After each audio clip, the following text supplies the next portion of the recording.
é a base que vai produzir conhecimento e as informações para apoiar, subsidiar a formulação de políticas e a organização dos serviços de saúde para enfrentar esses problemas de saúde que são identificados.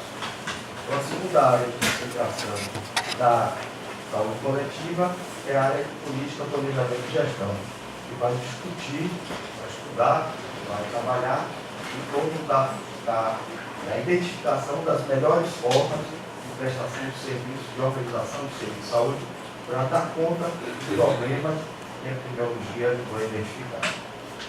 Essas são duas áreas, pilares da saúde coletiva. Mas tem uma terceira, porque tanto a identificação dos problemas de saúde, quanto a discussão sobre a melhor forma, ou as melhores formas de organização dos serviços para enfrentar esses problemas, tem que levar em conta não apenas o conhecimento técnico-científico, não apenas a visão dos profissionais que trabalham na saúde coletiva, mas tem que levar também em conta as concepções, as visões, os valores que a sociedade na qual se insere esse sistema de saúde, constituída por essa população, tem. Qual a concepção que essas pessoas, no caso do nosso país, dos brasileiros e das brasileiras, têm da saúde? Quer dizer, elas acham que é problema de saúde, não é problema de saúde, mas o que é que elas acham, como é que elas acham que deve se organizar a resposta a esse problema através do sistema de saúde. Então, a terceira área de concentração do nosso campo da saúde coletiva é a área das ciências sociais e humanas de saúde. Então, eu estava comentando, o Brasil já fez duas tentativas, a segunda tentativa de organização do sistema, a segunda começou com a Constituição de 88, que criou o SUS, e a Lei 8080, que é a Lei Orgânica da Saúde. Então, vamos tentar discutir hoje com vocês por que se propõe a organização de sistemas de saúde, o que são sistemas e como eles se compõem. Toda a mitologia grega, que hoje a gente chama de mitologia, era, na verdade, era um conhecimento, era como se explicava o mundo e a natureza. Não era mito, era a explicação de uma realidade para a época. Depois, durante muitos séculos, os dogmas religiosos orientaram a explicação do mundo. E somente na Idade Moderna que se põe a razão como, se valoriza a razão como principal instrumento de conhecimento da realidade. O Descartes, René Descartes, Renato Descartes, Renato das Cartas, como os portugueses fazem, aliás, escreveu um pequeno livrinho que até hoje é uma referência para todos nós, é um discurso sobre o método. E o René Descartes fez uma coisa revolucionária. Ele disse, para começar, não acredite em nada que você não possa compreender. Duvide de tudo que não for bem explicado. E procure você mesmo entender a explicação das coisas. Ou seja, é a ideia de que o ser humano pode exercitar a sua razão e, com isso, conhecer cada um, independentemente da realidade que vive. Pois bem, para bem usar essa razão, é que Descartes propõe um método nesse livro, Discurso do Método. E como é que ele propõe? Primeiro, tente traduzir os problemas complexos em problemas simples. Reduza a situação às suas partes e analise cada parte. E depois articule essas partes para entender a realidade. É como para estudar um relógio, nós devemos montar um relógio em todas as suas pecinhas. Não vou falar relógio eletrônico, é um relógio mecânico, aquele antigo que se usava. Desmonte e monte, analise cada parte. Esse método que ganhou o nome por causa de Descartes cartesiano foi o método que permitiu um enorme progresso no desenvolvimento científico e tecnológico. Foi a base da Revolução Industrial, da física, do Newton.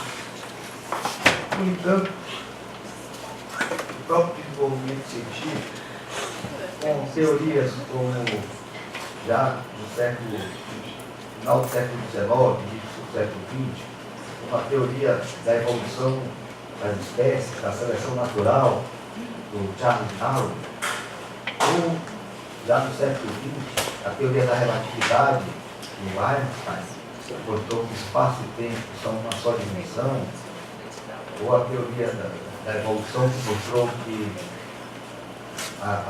os seres vivos evoluem por processo de seleção natural. Há propriedades, há características, há fenômenos que só ocorrem no nível complexo. Não adianta fazer a análise, é preciso fazer também a síntese. E aí que se questiona essa prática cartesiana pelo seu reducionismo, ou seja, por reduzir a explicação. Até hoje é comum nas ciências da saúde essa concepção reducionista. Vocês devem ter visto durante alguns anos atrás, houve muito alarde, muita discussão relativa ao sequenciamento do genoma humano, a sequência de proteínas que formam os DNAs de todos os genes dos seres humanos. Aí, para a tristeza nossa, nós descobrimos que 99% dos nossos genes são igual ao da mosca. E as promessas todas de que tem biólogos, geneticistas importantes, dizendo que ao concluir o sequenciamento do genoma, nós estaríamos abrindo o livro da vida. Íamos entender a origem da vida, a origem dos seres humanos, a evolução e até predizer o futuro, o que é que aconteceria. Ora, já se passaram mais de uma década e está claro que o conhecimento da genética, do genoma, é muito importante e pode produzir informações valiosas para a explicação da vida, para a identificação de doenças, para melhor, mas não tem escrito nos genomas o que nós somos. O que nós somos resulta em parte dos genomas, mas resulta também da interação desses organismos que nós somos com o meio ambiente. Os genomas podem se expressar ou não se expressar, existem recessivos e dominantes, eles se modificam a depender do contexto em que eles se... Desde o ambiente intrauterino até o ambiente externo. Enfim, então, essa concepção de que indo até, dividindo os problemas maiores em problemas menores, indo até a parte, nós vamos ter o conhecimento da realidade, ela não é que ela seja totalmente falsa, mas ela é parcialmente falsa e parcialmente verdade. Explica algumas coisas, mas não explica tudo. Tem limites que precisam ser considerados. Pois bem, esses limites são então identificados, e aí um biólogo, em 1937, alemão, de origem alemã, chamado von Bertalanffy, chama atenção para o fato de que, muitas vezes, o que explica determinada realidade, seja no mundo natural, seja no mundo da cultura, da sociedade, não são as características das partes, dos elementos, mas são as características do todo. Do todo.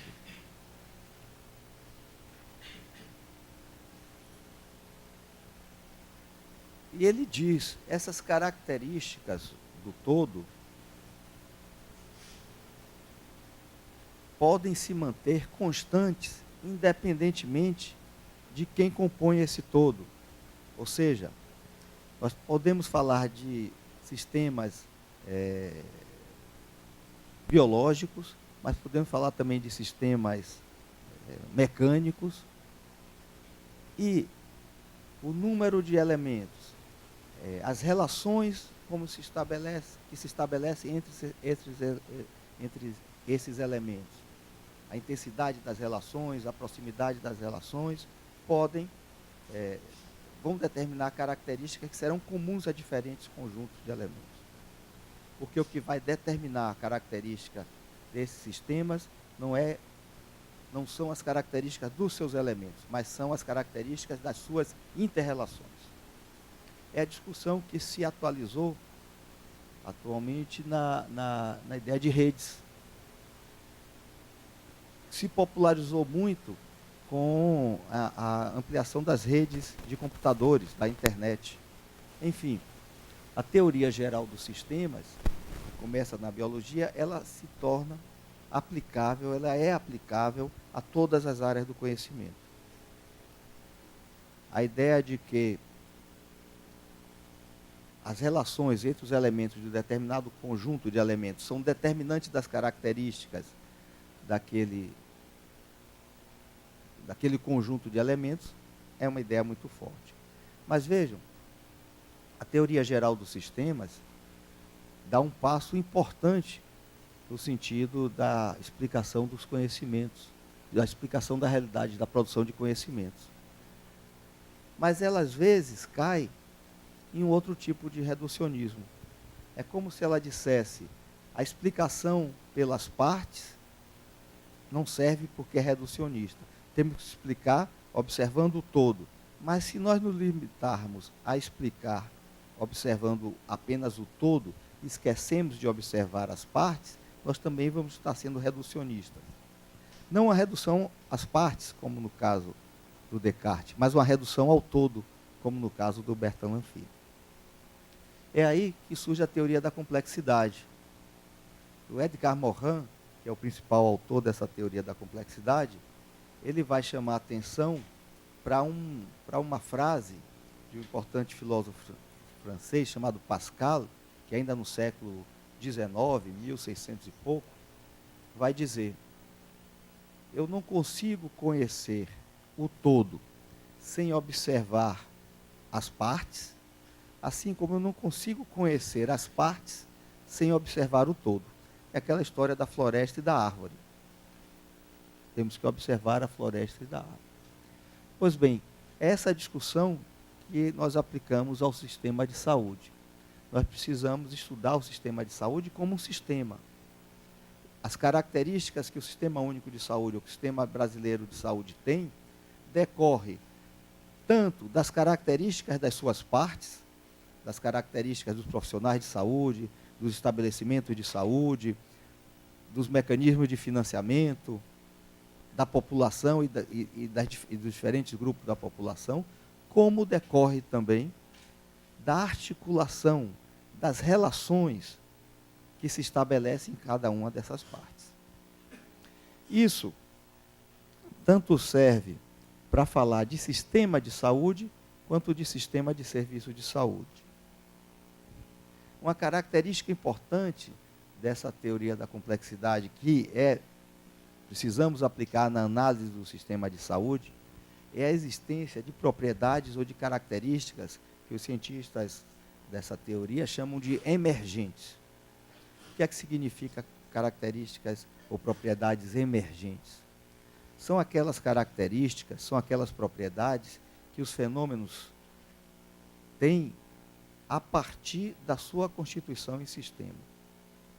Ou seja, que não estão presentes em cada uma das partes, que surgem da interação. Eu dou um exemplo, acho que é didático, para a composição, para a água. Se a gente imaginar a água como um sistema composto de moléculas, né? Todo mundo sabe, a água, H2O, 2 moléculas de hidrogênio e uma molécula de oxigênio. Vejam que o hidrogênio, isoladamente, é inflamável. O oxigênio, isoladamente, também é inflamável. No entanto, quando juntos, formam a água, que não apenas não é inflamável, como apaga o fogo. Então, as propriedades da água não estão contidas nem no hidrogênio, nem no oxigênio. São propriedades que emergem, que surgem no momento que elas estão juntas, em relação. Mas vejam que curioso. Na teoria geral do sistema, se dizia que o sistema é mais do que a soma das partes. Está aí claro, né? O hidrogênio e o oxigênio se somam e geram uma coisa nova, que não é a mera soma. Mas aí a teoria da complexidade vai dizer, mas também é menos do que a soma das partes. Percebe? Porque aquela propriedade de ser inflamável que o hidrogênio e que o oxigênio tinham, se perdeu. Então, o sistema de saúde, com o conjunto de elementos que o compõem, eles têm propriedades que nascem dessa relação e têm propriedades que deixam de se expressar no momento em que esses componentes estão em relação. A gente vai falar no final de linhas de cuidado. As linhas de cuidado podem ser, e nós trabalhamos para que sejam, estruturas emergentes, formas de organização, formas de cuidado às pessoas que vão emergir dessas interações entre os elementos que compõem o sistema de saúde. A gente tem um sistema de saúde e um sistema de serviços de saúde. A teoria geral do sistema, ela enfatiza a explicação dos fenômenos a partir da observação das características do todo. É como ela dissesse, é preciso olhar a floresta. O Descartes chamava atenção, vamos dividir a floresta em cada árvore, analisar cada uma das árvores e depois a gente soma o conhecimento sobre cada uma da árvore e a gente vai ter o conhecimento da floresta. A teoria geral do sistema disse, isso não vale. Se nós observarmos só a árvore, a soma do conhecimento sobre as árvores não vai nos dar o conhecimento da floresta. É preciso olhar como é que a floresta funciona como um todo. Eu preciso me distanciar, ter um ponto de vista que seja englobante, que seja totalizante, que permita ver a floresta como um todo. A teoria da complexidade vai dizer, é preciso fazer as duas coisas. Temos que olhar cada uma das árvores e temos que olhar a floresta como um todo. Entendendo que ao olharmos cada uma das árvores, nós vamos estar perdendo coisas que só o olhar da floresta vai nos dar. E que ao olhar a floresta, nós vamos estar perdendo coisas que só o olhar da árvore vai nos dar. Veja, nos grupos humanos a mesma coisa se aplica. A gente pode estudar cada um de nós, cada um tem as suas características individuais. Agora, essas características individuais, elas não são as mesmas em todos os lugares. Eu sou quando eu estou em minha família, como pai, ou como marido, ou como irmão. Eu tenho outras características que só surgem quando eu estou aqui como professor. Eu tenho outras características quando eu estou torcendo pelo Bahia. Eu tenho outras características.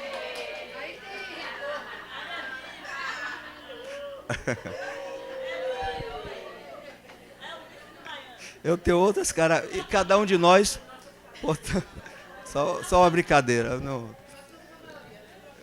Não. Só uma brincadeira para relaxar. Enfim, só para relaxar. Mas eu estava perguntando, a diferença entre sistema de saúde e sistema de serviço de saúde. O sistema de serviço de saúde é uma parte do sistema de saúde. Tá? E vou dizer mais, o sistema de saúde é uma parte pouco importante, talvez a menos importante do sistema de saúde. Na nossa Constituição está lá no artigo 196, não falando a saúde é um direito de todos e um dever do Estado a ser garantido mediante o quê? Isso, políticas econômicas, sociais, que garantam a melhoria das condições de vida, garantam a renda, o acesso à terra, o emprego, o lazer. Aqui a gente tem um sistema de saúde, que é tudo isso. Tá? Aqui, veja, aqui a gente tem o sistema de serviços, como uma parte. Mas o sistema, a saúde de uma população, aqui, o bem-estar coletivo e o bem-estar individual vai decorrer da prosperidade econômica, né? Do estado de saúde, da capacidade funcional, do patrimônio genético, das condições de vida, em termos de processos biológicos, físicos, mas também sociais, comportamentais, tá? Dos mecanismos de proteção, da posição social, das modalidades de organização da sociedade, do meio ambiente cultural e físico, e, obviamente, da utilização dos serviços de saúde. Como eu falei, assim, é uma parte. Essa parte aqui, essa parte aqui, né, da situação socioeconômica, dos determinantes biológicos, genéticos, são certamente mais importantes do que essa parte aqui. Não significa que... Aqui, ó, os determinantes biológicos, físicos e sociais, de regulação das relações do indivíduo com o ambiente, que tem a ver com as condições de vida, tem a ver com o patrimônio genético, tem a ver com a posição social, a prosperidade econômica, que se relaciona com o volume, tipo e estrutura de recursos humanos, cognitivos, técnicos, da atuação do Estado, são determinantes diretos do bem-estar individual e coletivo. Enquanto que a organização do sistema de atenção à saúde, ela tem um comportamento indireto, ela tem um efeito indireto. É apenas uma parte. Tem um importante cientista sanitarista inglês chamado Michael Marmot.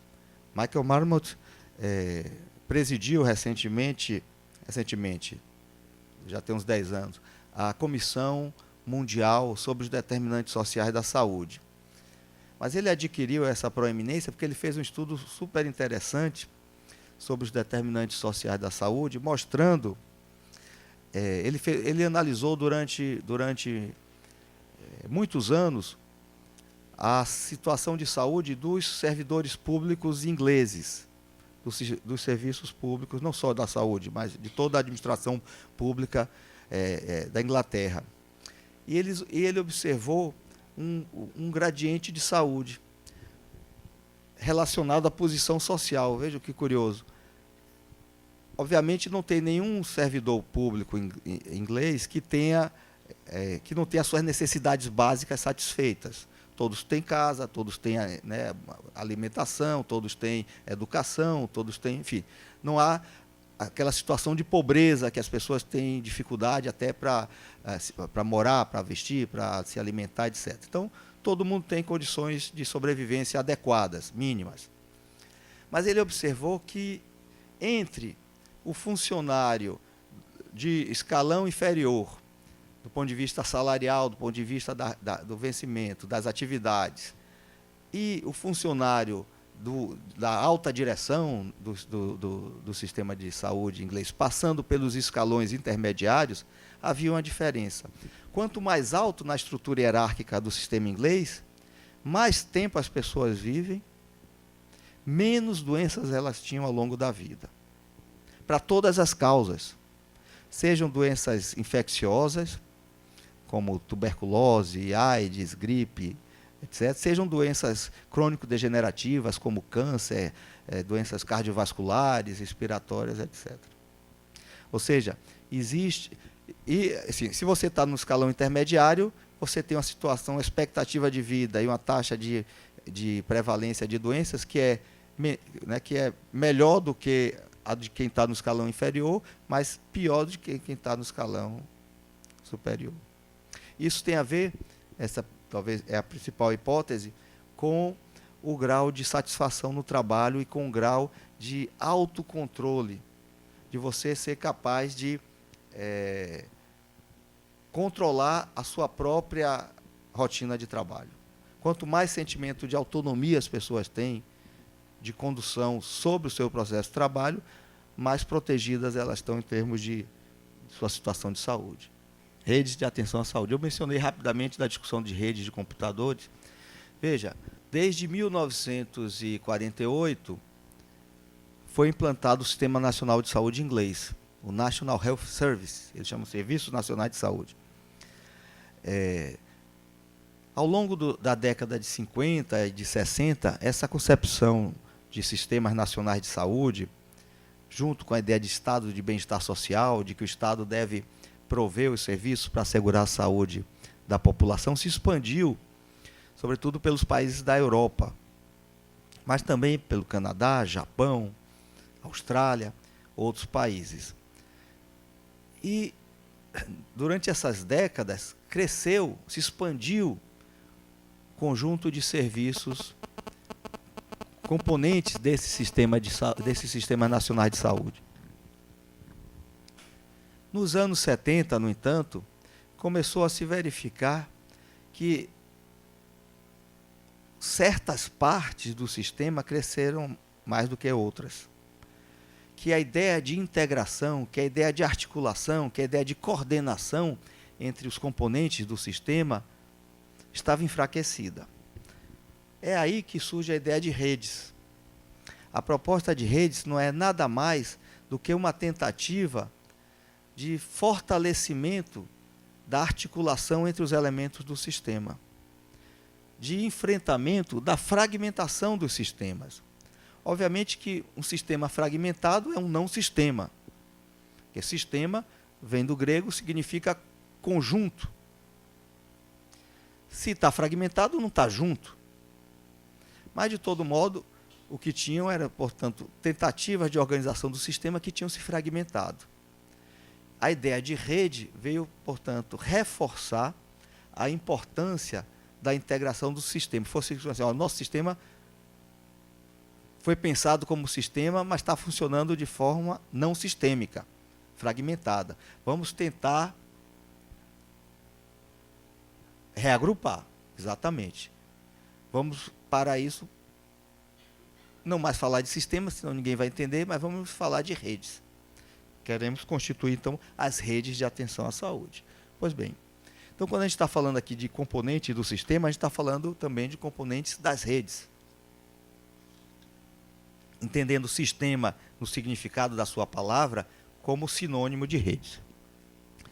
O principal componente do sistema de saúde é a população. É a razão de ser. A gente organiza, a sociedade organiza sistema de saúde para atender às necessidades da sua população. Vejo que isso é importante e parece óbvio, mas na prática, nós não temos um sistema de saúde organizado de acordo com as necessidades de saúde da população. O que determinou a construção, a instalação da maioria dos serviços de saúde no nosso país não foi a identificação e a análise exata, concreta das necessidades da nossa população. Vários outros fatores são explicativos. Eu vou dar um exemplo mais distante de nós, mas que eu acho que é um exemplo bastante claro. Eu tive a oportunidade, enfim, ainda em 2003, de trabalhar na comissão aí convocada no caso pelo Ministério da Saúde sobre hospitais universitários. E tive visitando o Hospital Universitário de Santa Maria. Não sei se alguém aqui conhece. Sim? É um excelente hospital, de alto padrão, no meio do estado do Rio Grande do Sul. Tem um excelente serviço de tratamento de câncer infantil, de um sistema para tratar linfomas, leucemias em crianças, com financiamento internacional, de fundações como a Fundação Bradesco, com financiamento de organizações alemãs. Ora, tem verba direta Santa Maria, é? Isso eu não sabia, mas enfim. Aí eu fiquei pensando, será que no Rio Grande do Sul, ou na região de Santa Maria, tem uma prevalência maior de câncer em crianças que justificasse a instalação de um centro que atende gente do país inteiro, que tem capacidade de acesso lá naquela região? Óbvio que não. Foram outros fatores. Um médico muito empreendedor, muito capaz, excelente profissional do ponto de vista, né, oncologista, que com a sua capacidade de empreendimento levou aquele hospital para lá, captou recursos, e aí a gente pode dar milhões de... Então, veja, o que parecia óbvio, que o sistema de saúde tem que ser organizado de acordo com as necessidades, na prática não é óbvio. Tá? Por isso que a gente precisa reforçar, para quando a gente tiver vocês como profissionais de saúde, trabalhando na gestão, dizer, onde é que a gente vai abrir a unidade de saúde da família, onde é que a gente vai botar a unidade de pronto atendimento, a UPA, onde é que a gente vai botar a unidade, o hospital, para que a gente lembre disso. Vamos olhar para a distribuição dos problemas de saúde. Essa população aqui, essa unidade quer atender qual população? para atender essa população, quais são os serviços que tem que estar disponível. É por isso que nas unidades básicas de saúde, nas unidades de saúde da família, as equipes fazem o que eles chamam, utilizando a expressão criada pelo professor Milton Santos, né, o famoso baiano, geógrafo, enfim, dos maiores geógrafos do mundo, a territorialização. O que é a territorialização?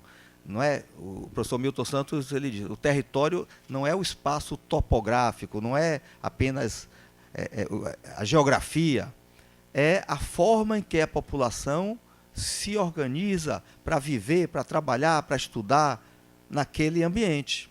Por isso que a territorialização tem que ser feita, inclusive, com a população. Os técnicos, obviamente, mas também a população, para que se identifiquem quais são as características sociais, políticas, culturais, econômicas, que vão resultar nas características sanitárias das condições de saúde.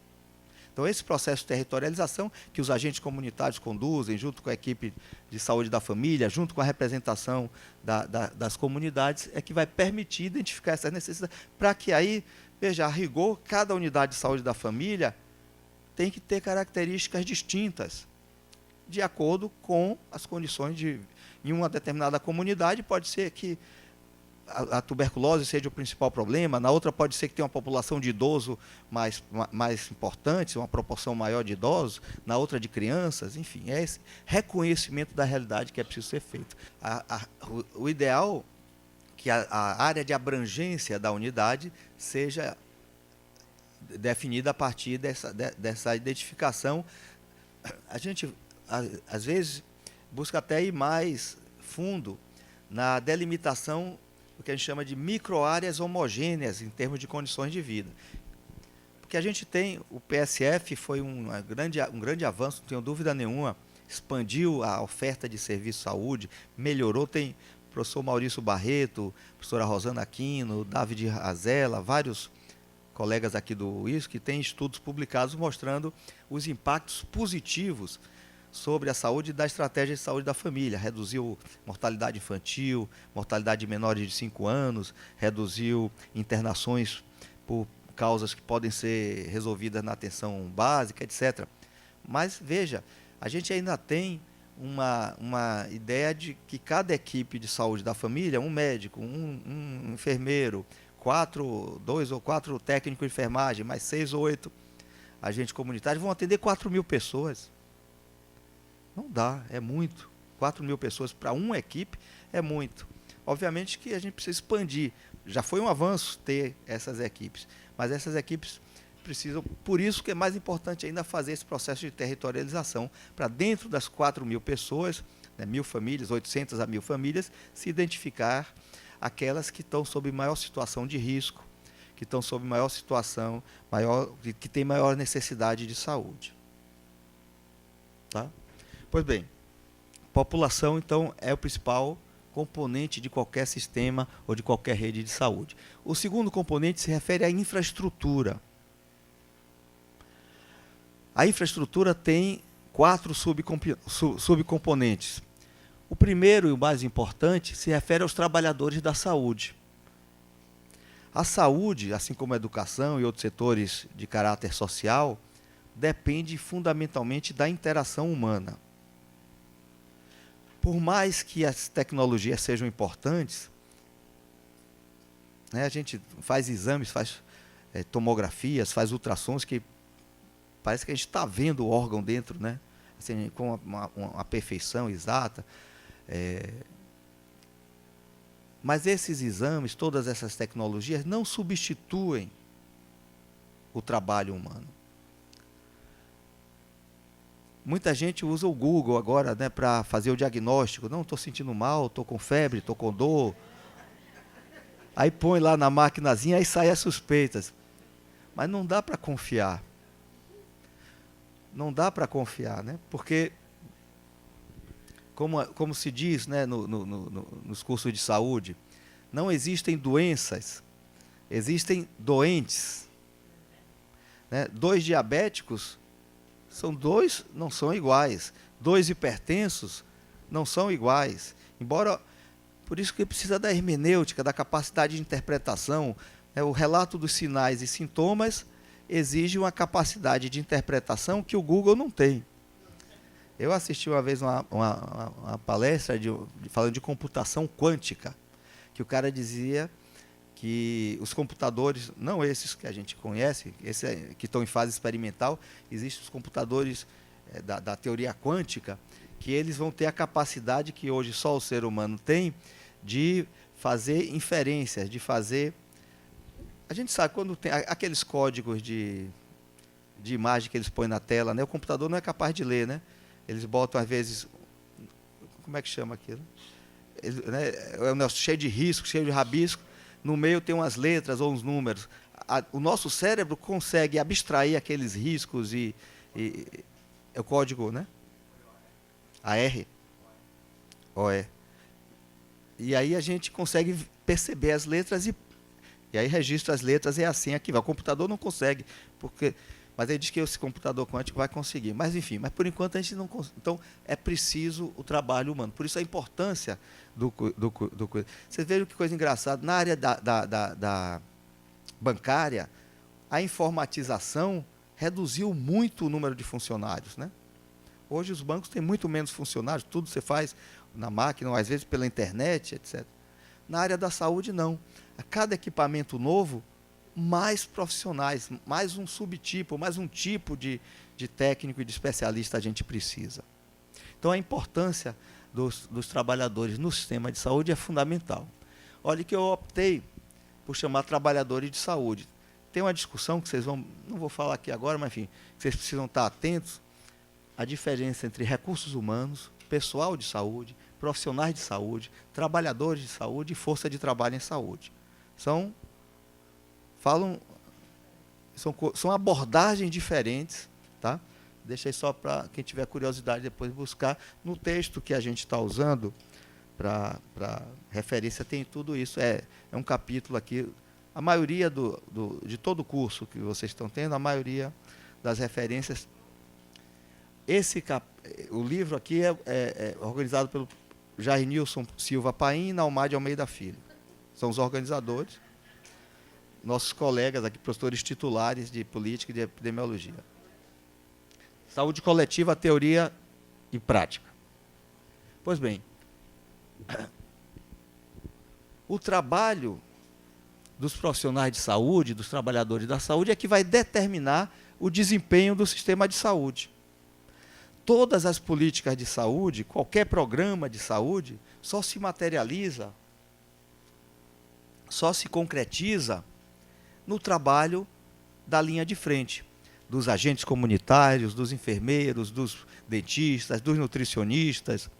Não adianta o gestor, o formulador de política, o ministro, o secretário, a equipe técnica dizer, olha, é assim que tem que fazer, o programa é esse, etc, etc. Se os profissionais não aderirem, não tomarem a si, nada ocorre. Eu dou aula para os estudantes, né, de saúde na graduação, tem medicina, psicologia, BI, etc. Falo isso para eles, olha, por que é importante os estudantes discutirem política de saúde e saúde coletiva? Porque vocês são atores desse sistema. E o engajamento ou o não engajamento de vocês com as políticas e os programas vai determinar o fracasso ou o sucesso desses programas. É claro que os gestores têm mecanismos de incentivo, mecanismos de correção também. Né? Você quer o salário, você tem que cumprir a carga horária, etc. Mas esses mecanismos burocráticos de controle sobre o profissional não funcionam. Funciona pouco, porque o cara pode estar lá e ter um péssimo atendimento, produtividade, exatamente. Então, a gente precisa ter a adesão, a gente precisa ter o compromisso. E isso, vou dizer, não só pela minha experiência, mas os estudos que se fazem, em geral, as pessoas que procuram trabalhar na saúde são pessoas que têm motivações que vão além da sua sobrevivência, além do seu salário. Cabe a nós, como sanitaristas, como profissionais da saúde coletiva, saber trabalhar com esse perfil de pessoas para mobilizá-los, para motivá-los e buscar a adesão aos programas e às políticas de saúde. Então, o envolvimento, o engajamento dos profissionais de saúde é que vai determinar o desempenho do serviço. Se a gente vai ter uma boa cobertura ou não vai ter uma boa cobertura, ou seja, a proporção da população que vai estar atendida ou não, se a gente vai ter uma produtividade alta ou baixa, se a gente vai ter uma boa qualidade, seja a qualidade técnica, que tem a ver com conhecimento técnico-científico, saber aplicar as boas práticas, seja a qualidade social. Né? Todo profissional de saúde tem isso. É obrigatório. Eu perguntei para os estudantes, perguntar para vocês, todo mundo sabe o que é empatia? O profissional de saúde tem que ter empatia, saber se colocar no lugar do outro. Senão, não adquire, não cria vínculo, não adquire a relação de confiança que é essencial. Isso tem a ver com a qualidade social. E, por fim, a estabilidade organizacional. As organizações nas quais a gente trabalha, a universidade, os centros de saúde, os hospitais, qualquer que seja, elas são espaços para que a gente possa exercer a nossa expertise, exercer aquilo que a gente sabe fazer. As organizações têm que oferecer, servem para isso, para oferecer os meios, as condições de trabalho para que a gente possa desempenhar os nossos papéis, pôr em prática a nossa expertise. O principal trabalho do gestor é garantir boas condições de trabalho para que aquelas pessoas que atendem ao público possam exercer bem. Do outro lado, os trabalhadores precisam ter um compromisso com a estabilidade organizacional. Claro, se eu enfraqueço a organização que eu trabalho, ela vai ter mais dificuldades de garantir as condições para o meu próprio trabalho. E a gente tem um problema aí com os profissionais de saúde. Porque os profissionais de saúde, em regra geral, eles têm um compromisso mais forte com a sua profissão, com a sua categoria, do que com a organização no qual eles estão inseridos. É lógico, faz sentido. Quem define as boas práticas de um profissional médico, por exemplo, não é o hospital, não é a clínica, é o Conselho Regional, o Conselho Federal de Medicina. Então ele tem que obedecer a isso. E é bom que assim seja, porque existe um conhecimento especializado, técnico, que são os técnicos que têm condição de estabelecer o padrão de boas práticas. Então ele tem que ter um compromisso, tem que ter um respeito a esse tipo de prática. Mas isso não significa que ele pode negligenciar ou que ele pode não se comprometer também com o desempenho da sua organização. Porque ele vai precisar daquela organização. O cirurgião precisa do centro cirúrgico para operar. Então, se ele não cuida do funcionamento do hospital no qual está o centro cirúrgico, está preocupado apenas com as boas práticas que o Conselho Regional ou Federal de Medicina estabeleceu, ele vai comprometer o seu desempenho e o desempenho da organização como um todo. Bom, o segundo, a gente tem aqui alguns indicadores sobre números de profissionais de saúde credenciados aqui nos conselhos de saúde. Então, vocês vejam, a gente tem uma proporção, isso aqui é mais ou menos antigo, né, já tem 7 anos, uma proporção de um médico, mais ou menos 340 mil médicos registrados no Conselho Federal de Medicina, o que vai dar um médico para quase 600 habitantes. Mais da metade no serviço privado, está vendo? Menos da metade no serviço público. Ora, os serviços privados de saúde atendem mais ou menos 25% da população brasileira. A gente tem mais ou menos 50 milhões de brasileiros que têm planos privados de saúde. 150 milhões, 3/4, 75%, não têm planos privados, portanto, utilizam os serviços públicos.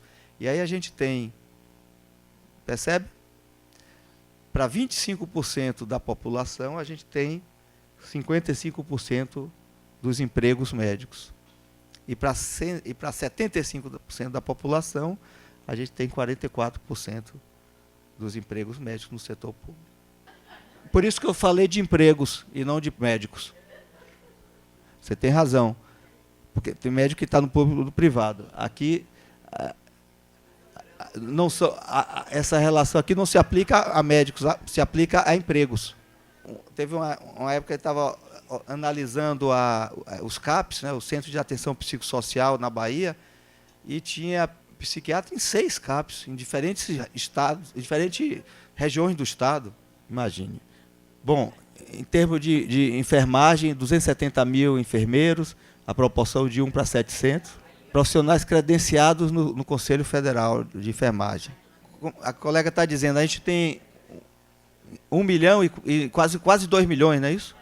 Quase 2 milhões de profissionais de enfermagem, dos quais 40% são enfermeiros. Se for 2 milhões, vai dar quase 800 mil enfermeiros.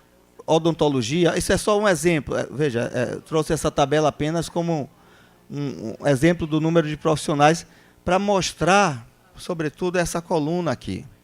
Para mostrar que a gente tem poucos profissionais de saúde, considerando a nossa população. Em termos populacionais, para uma população de mais de 200 milhões de habitantes, nós temos, né, uma relação, um profissional para 500, para 700, 800, para 1.500, para 800, para 600. Um segundo componente do elemento, um subcomponente do componente infraestrutura, são os estabelecimentos de saúde. Se refere às unidades de saúde. No CNES, que é o Cadastro Nacional de Estabelecimentos de Saúde, existem 18 tipologias, 18 tipos de serviço de saúde. Aqui foram selecionados alguns, os mais frequentes, para mostrar, sobretudo, a evolução nesses 20 anos, né? O SUS foi criado aqui, em 88, 90, a lei orgânica, em 2010. Então, você veja, a gente teve uma expansão mais do que dobrou o número de unidades básicas de saúde, sempre na área pública, os ambulatórios especializados, quase mais de 3 vezes, né? Cresceu mais de 3 vezes, de 8 mil para 29 mil, sendo que aqui, ao contrário, reduziu a proporção pública, isso cresceu principalmente no setor privado. Então, vocês vejam que a atenção básica é pública, a atenção especializada é no setor privado. Hoje, somente 10% está no setor público. Os serviços de emergência, que também cresceram aqui quase 4 vezes, não, 3 vezes, né? 3 vezes, mantendo uma proporção mais importante de serviços públicos. Os hospitais cresceram aqui também, a gente tem hoje no Brasil, né, o número de hospitais diminuiu, e diminuiu principalmente no setor privado. Mas isso, o número não é grande, quer dizer, é grande para a psiquiatria, mas o que explica aí é principalmente o fechamento de hospitais privados. Os hospitais públicos cresceram, mas cresceram numa velocidade, numa proporção menor do que a queda dos hospitais privados. Então, no geral, houve uma queda, apesar de no setor público. E no setor público teve um crescimento ruim, porque foi...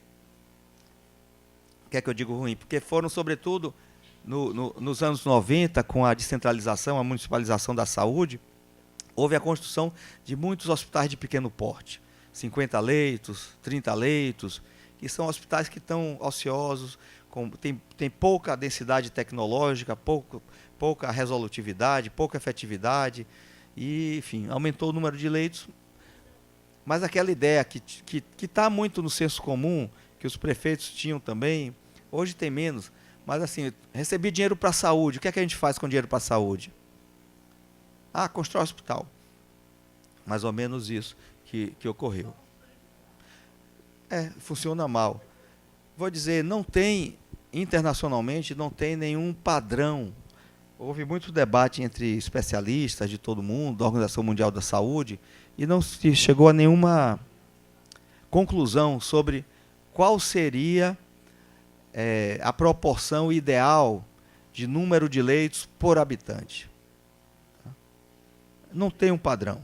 Não tem um padrão. Então, a gente dizer que é muito, é pouco, não, depende muito do critério, a gente tem que olhar a especialidade, então, tem que olhar a distribuição, enfim, não, é uma discussão complexa sobre porque também toda a parte de oftalmologia, mas não só oftalmologia, várias especialidades que avançaram para a cirurgia ambulatorial, né? Então, e a ideia é que o hospital seja utilizado cada vez menos, né? Só realmente para aquelas condições muito especiais.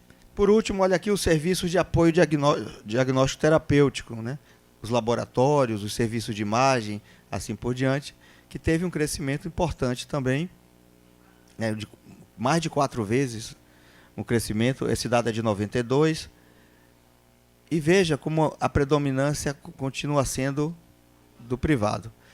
Ou seja, mesmo os serviços que atendem o SUS são serviços privados contratados pelo SUS. Onde é que está o serviço? Né? São os serviços mais rentáveis do ponto de vista econômico. Bom, um terceiro subcomponente do componente infraestrutura do sistema de saúde são os insumos, que envolvem os medicamentos, as vacinas e soros, o sangue, os hemoderivados e os equipamentos. O Brasil tem, desde 98, uma política nacional de medicamentos. Teve um fato importante, que foi a lei dos genéricos, né, a lei dos medicamentos genéricos, a lei 9.787 de 99, que permitiu, não tanto o barateamento, isso sim, houve um certo barateamento dos medicamentos, mas houve, sobretudo, talvez o efeito mais significativo tenha sido o fortalecimento de uma indústria farmacêutica nacional, que se capitalizou, agora às vezes está sendo até vendida para grandes multinacionais, mas de todo modo criou um mercado que ajuda o Brasil, o país, a superar esses riscos aqui. Tá? Eu vou falar daqui a pouco. Mas então a política de medicamentos genéricos teve esse efeito de fortalecer a indústria nacional, e a gente tem uma política nacional de assistência farmacêutica. A gente teve primeiro a política de medicamentos e depois a política de assistência farmacêutica, que é mais ampla, como a colega explicou, do que a disponibilização de um produto. A Política Nacional de Assistência Farmacêutica, eu diria que tem 2 pilares fundamentais. O primeiro é a garantia do acesso. A população precisa ter acesso àqueles medicamentos que são essenciais, que são seguros, que são eficazes. E o segundo pilar se refere ao uso racional dos medicamentos. Não adianta só ter acesso, quer dizer, além de ter acesso, é importante que esse acesso seja de qualidade, ou seja, que as pessoas utilizem o medicamento certo, no momento certo, na dose certa, não subutilize, não deixe de utilizar quando precisa, mas também não superutilize, que é outro risco enorme, que é utilizar os medicamentos sem tomar antibiótico para infecção viral.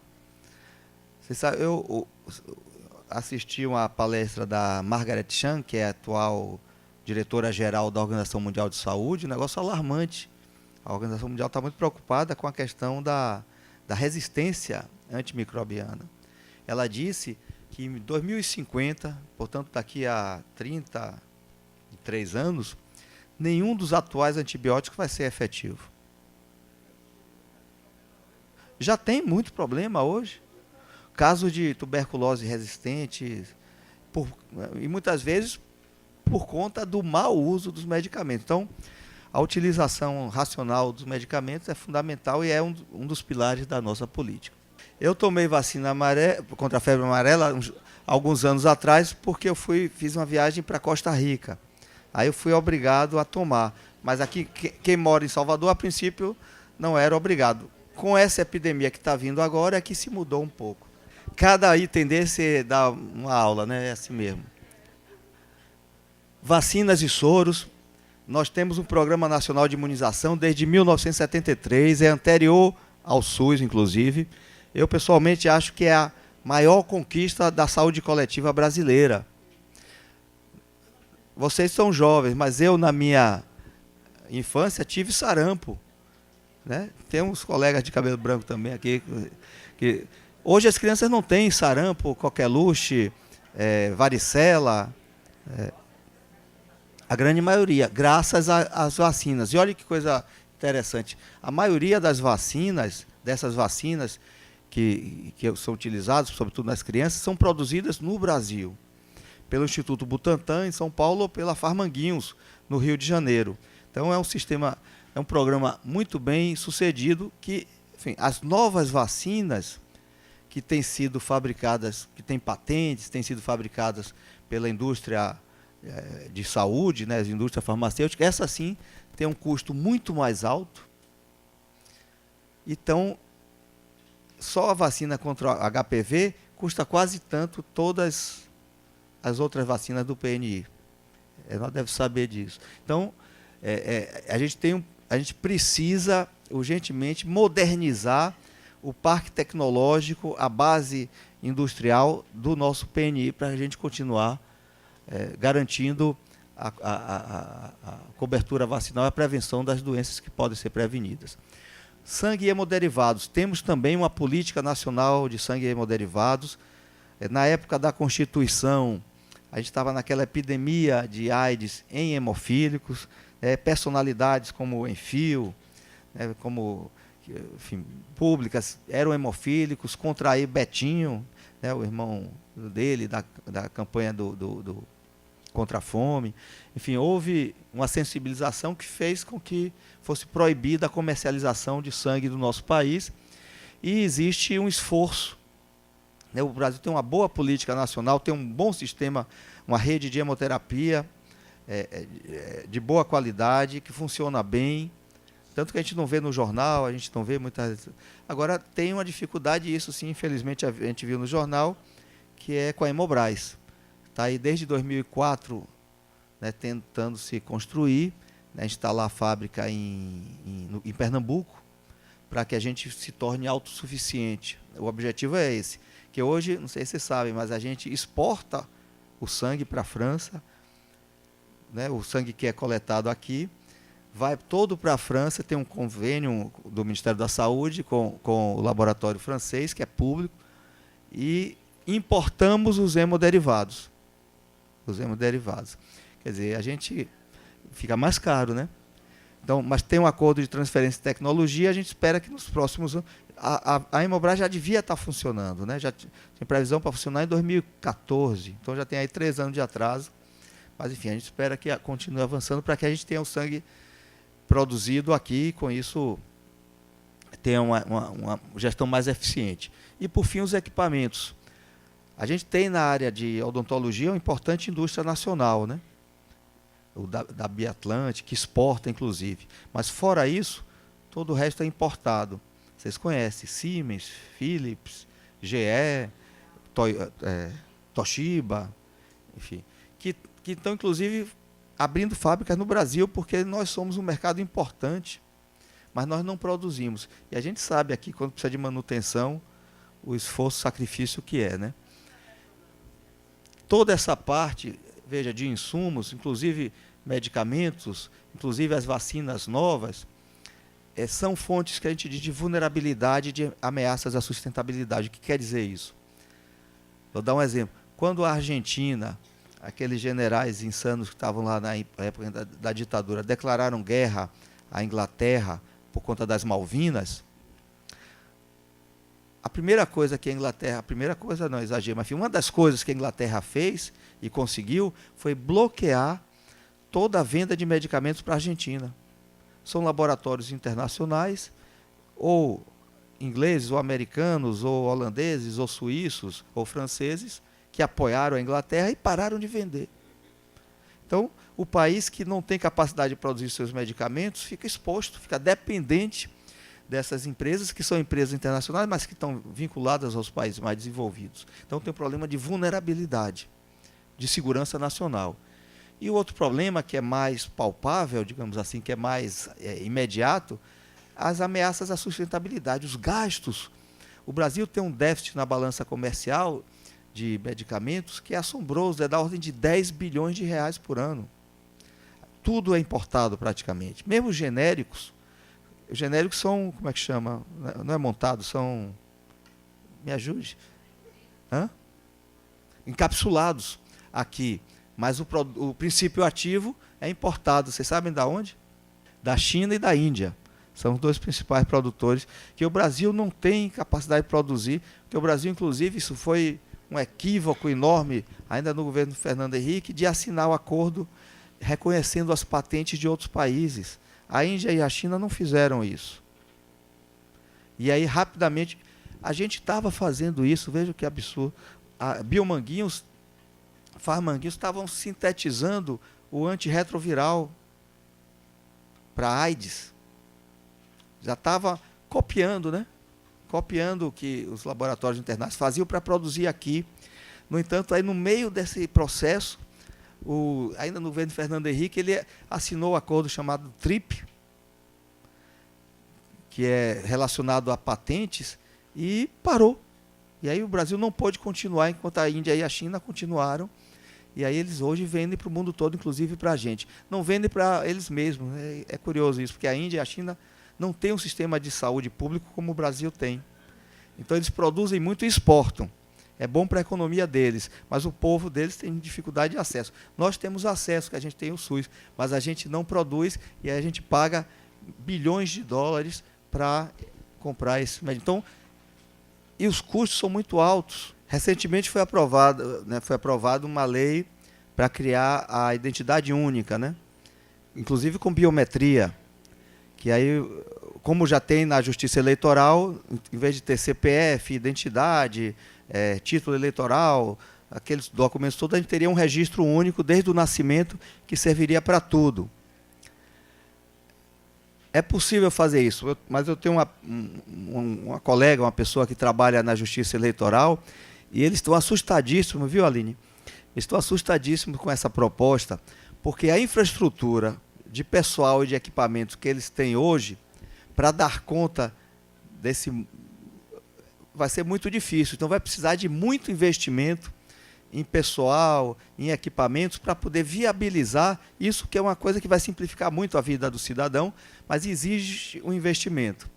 Eu tive uma experiência também com a questão do cartão SUS. Por que o cartão SUS não funciona? Eu fiz doutorado no Canadá, morei 4 anos, fui professor substituto lá, e aí quando eu era estudante eu não tinha direito a usar o sistema público, porque eu era estrangeiro. Aí eu tinha que pagar um seguro privado.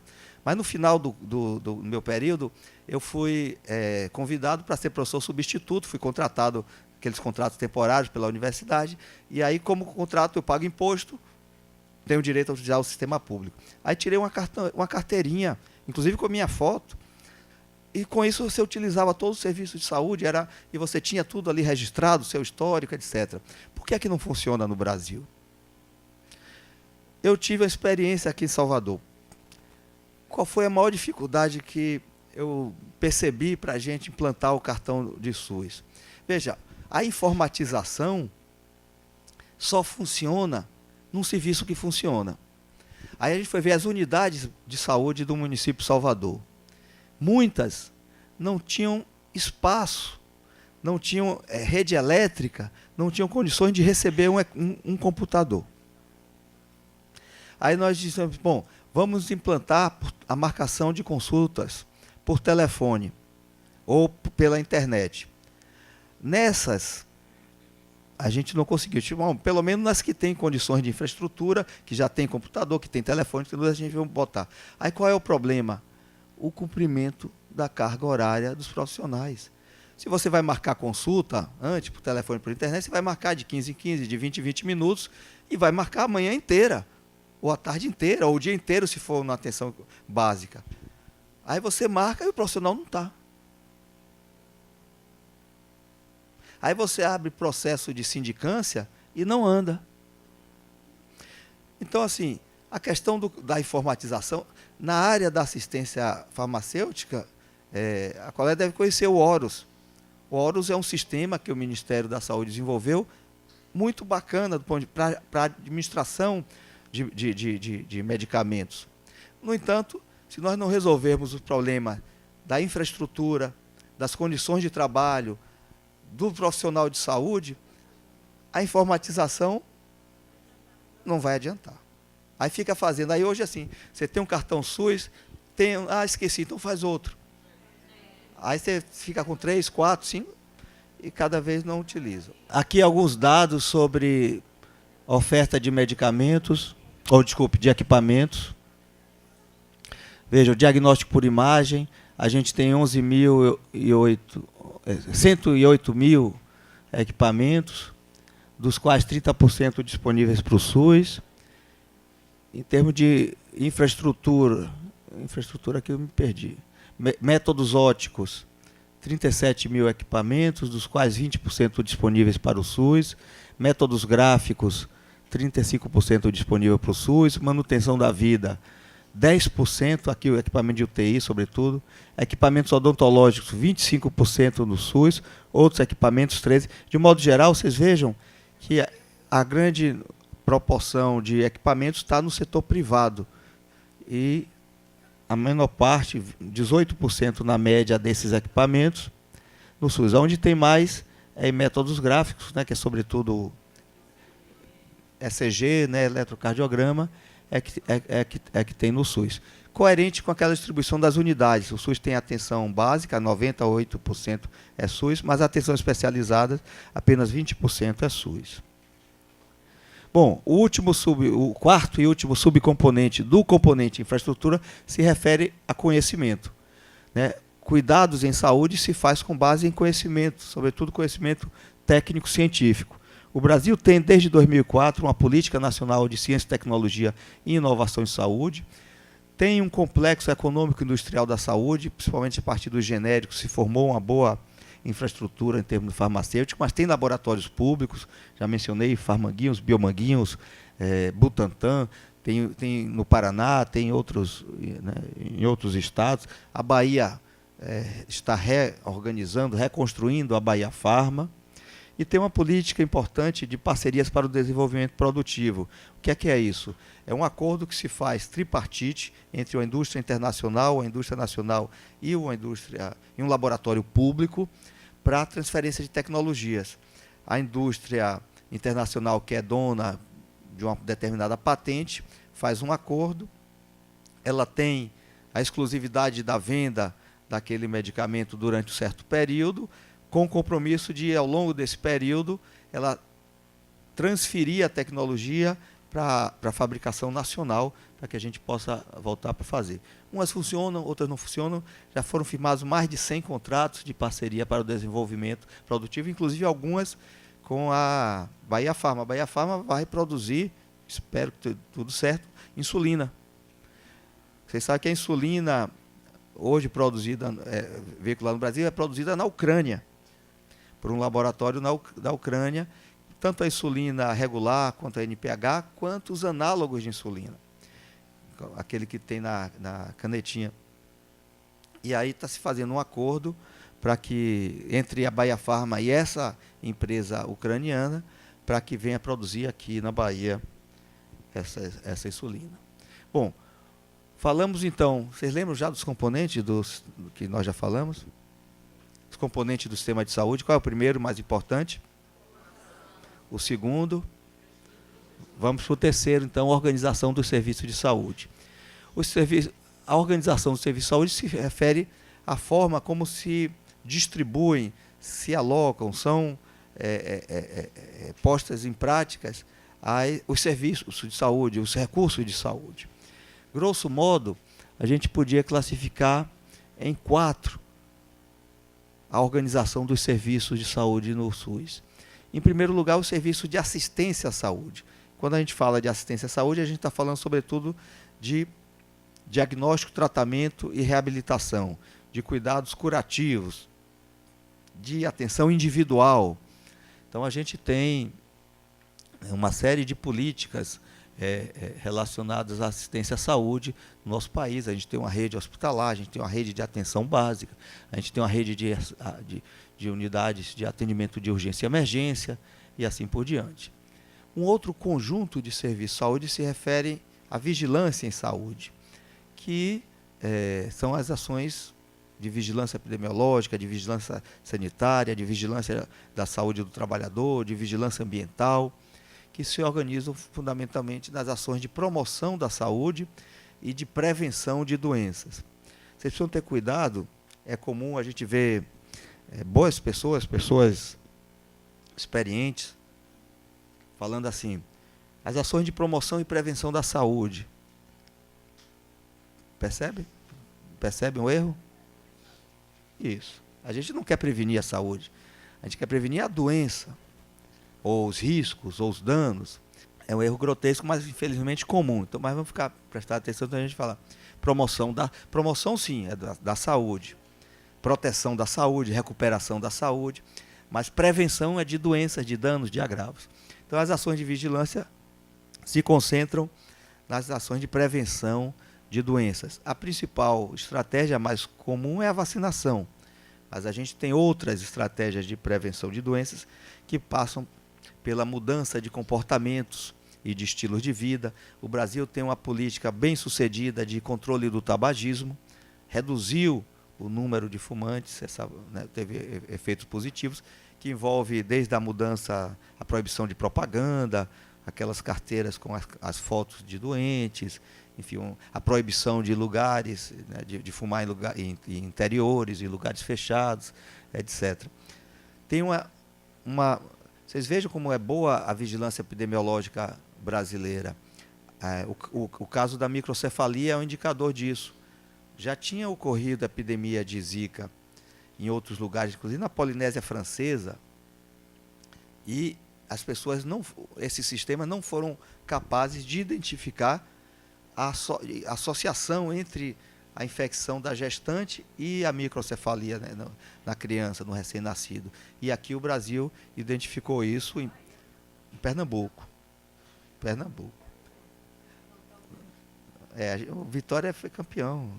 Essas coisas acontecem.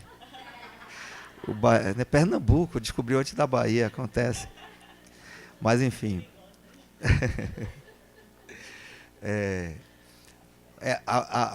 A médica, inclusive, foi, né, escolhida como uma das 100 pessoas mais importantes do ano, né, pela descoberta. Então, a gente tem um bom sistema de vigilância epidemiológica, a gente tem um bom sistema de vigilância sanitária, né, a criação da Anvisa em 99 fortaleceu esse sistema.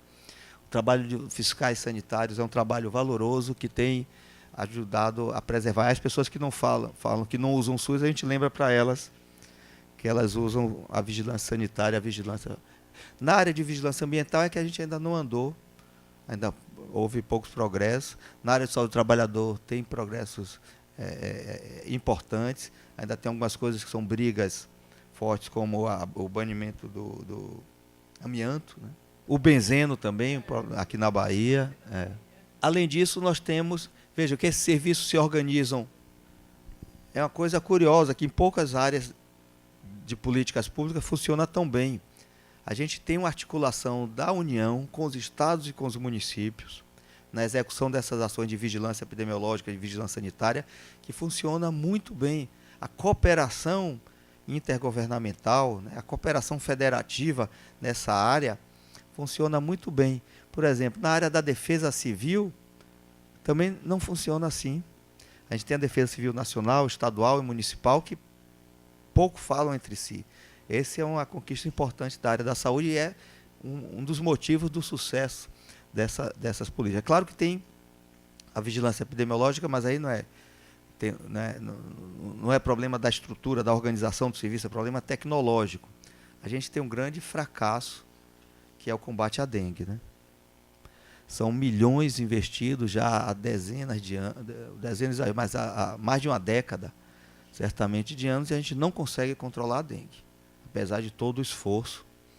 O trabalho dos agentes de endemia, o trabalho das campanhas de educação, de sensibilização, não tem tido sucesso. Por que a gente não tem tido sucesso? Em primeiro lugar, as oportunidades que a gente dá para o mosquito são muito grandes. Tem a ver com o nosso sistema de saneamento. A gente tem um sistema de abastecimento de água que obriga as pessoas a armazenar água. Nos países desenvolvidos, as casas não têm reservatório, porque a água sempre tem na torneira. Aqui a água cai intermitentemente, todo mundo tem que reservar a água já e propiciando. As condições de esgotamento sanitário, idem, de drenagem das águas da chuva, também não são adequadas. Mas mesmo que isso fosse adequado, ainda assim seria difícil. O o mosquito tem sido muito resiliente, tem se adaptado a novas condições. Então, o estudo da chamada entomologia, né, o estudo dos insetos, foi deixado para trás. A gente tinha isso antigamente, mas a gente perdeu. Então, precisa voltar a investir para estudar mais a biologia do mosquito. Tem algumas experiências de contaminar o mosquito com uma bactéria que tornaria ele estéril, ou então um transgênico que tem do mosquito, mas a gente também tem receio, não sabe quais os efeitos que isso pode provocar no meio ambiente. Enfim, aí faltam tecnologias. A gente precisa, né, ter uma vacina que foi aprovada aí, mas que dá uma proteção de 30%, muito baixa, né? Muito baixa. O vírus também é complexo, tem 4 sorotipos, que não confere imunidade, né? Você teve dengue 1, pode ter a 2, a 3 e a 4, quer dizer, e aí vão se tornando mais graves. Então a esperança é descobrir uma vacina que seja produzir uma vacina que seja mais efetiva e mais segura do que essa. Vários ensaios clínicos que foram iniciados de teste de vacina tiveram que ser interrompidos porque provocaram reações graves, inclusive graves nas pessoas que estavam sendo cobaias, né? Estavam testando essa vacina. Então, é um dilema. Continuamos fazendo todos esses esforços de visita dos agentes de endemia, de casa em casa, gastando milhões com propaganda, dizendo, cuide, né, do vaso. Ou é melhor economizar esse dinheiro e fazer outra coisa? Mas para a dengue não tem faltado dinheiro. Para a dengue não tem faltado dinheiro, mas as ações têm sido pouco efetivas pela própria complexidade da situação. Bom, além da assistência e da vigilância, nós temos os programas especiais, as políticas e os programas especiais, sejam por grupos populacionais. Então, a gente tem o programa de atenção à saúde da mulher, o programa de atenção integral à saúde da criança, a da população negra, a da população indígena. Nós temos também programas por patologias. Então, a gente tem o Programa Nacional de Controle da Dengue, temos o Programa Nacional de Tuberculose, temos o programa, que mais? De hipertensão e diabetes, o Hiperdia, Hanseníase, a Rede Cegonha, que aí é por grupo populacional, para pegar as gestantes e os recém-nascidos. Tem o da saúde infantil, né? A atenção integral à saúde da criança. Então, são vários programas que se estruturam, seja por grupo populacional, sejam por alguns mais bem-sucedidos, outros menos bem-sucedidos, né? O Programa Saúde da Mulher foi muito importante, ainda nos anos 80, para organizar o serviço de atenção à saúde da mulher, numa visão distinta, né? As velhas e os novos e as novas militantes feministas criticaram muito, com razão, a Rede Cegonha. Elas que já tinham feito lá a saúde integral, a atenção integral à saúde da mulher, porque a mulher não é só para reproduzir, né? Então, a mulher não é só a gestação, o parto, que deve ser a atenção da saúde, mas toda a dimensão da vida das mulheres. Enfim, por isso que a atenção à saúde integral não se refere à sexualidade, à vida no trabalho, enfim, das mulheres. Então, tem alguns programas bem-sucedidos, como o Programa Nacional de Imunização, que eu já mencionei, e outros programas que ainda não saiu do papel. Programa Nacional de Práticas Integrativas e Complementares, né, que tem uma bela política escrita, acupuntura, homeopatia, enfim, diversas outras práticas alternativas que o SUS deveria oferecer, mas que na prática você encontra aqui ou ali, mas não de uma forma organizada. Ou a política de promoção da saúde, também outra política muito bonita, mas que tem pouco recurso, pouco serviços prestados. E, por fim, a Política Nacional de Humanização, que não se encaixa em nenhuma dessas, mas perpassa, atravessa todas elas. É incrível que a gente precise ter uma política de humanização na saúde. né? É um paradoxo, né? Mas é impressionante. A gente tem relatos, várias pessoas, vocês devem ter também experiências, da ocorrência de maus tratos em unidade de saúde. De pessoas que chegam numa unidade de saúde, são barradas, são despachadas às vezes pela vigilância, pelo segurança. Não, aqui não pode não. Vou provocar vocês. Tem uma placa aqui no portão do UPS. Aqui não tem serviço de urgência e emergência. Um hospital desse porte não tem serviço de urgência e emergência. A gente tem, infelizmente, esses exemplos de maus tratos, de violência contra os usuários, daí a necessidade de uma política de humanização. Mas se, como eu mencionei, se qualquer política depende fundamentalmente, só tem sucesso a depender do engajamento, se houver engajamento dos profissionais de saúde com essa política, a de humanização é o exemplo mais radical. Mais radical. Não adianta estar escrito, não adianta falar, se não houver efetivamente. E assim, eu diria, a gente teve um esforço de implantação do acolhimento nas unidades de saúde. E aí houve uma resistência dos sindicatos, uma resistência de, mas nós não temos as condições adequadas de trabalho para poder fazer o acolhimento. É verdade que vocês não têm as condições adequadas de trabalho, mas nada justifica que essas condições inadequadas sejam descarregadas no usuário. Né? Os trabalhadores têm as suas formas de mobilização, de exigência dos seus direitos, e utilize, mas não fique lá como se estivesse trabalhando e dizendo que não pode atender, que não vai atender. Então, não existe, na minha concepção, nenhum pré-requisito para fazer acolhimento. A questão da empatia que a gente falava vem antes. Se não tem condições de trabalhar, fecha a unidade. Não vou ficar. O conselho dos profissionais protegem.